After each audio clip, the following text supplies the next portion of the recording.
పూల్లో దాగున్న పళ్ళెంతో అతిశయం, ఆ సీతాకోక చిలక ఒళ్ళెంతో అతిశయం, వేణువులో గాలి సంగీతాలే అతిశయం, గురువెవ్వరు లేని కోయిల పాటే అతిశయం, అతిశయమే అచ్చెరు వందే నీవేనా అతిశయం, గిరులు ఈ తరులు ఏ ఝరులు లేనప్పుడు ముందున్న ప్రేమేగా అతిశయం.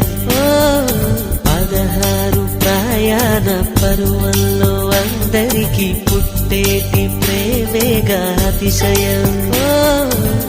పువ్వుల్లో దాగున్న పళ్ళెంతో అతిశయం, ఆ సీతాకోక చిలక ఒళ్ళెంతో అతిశయం,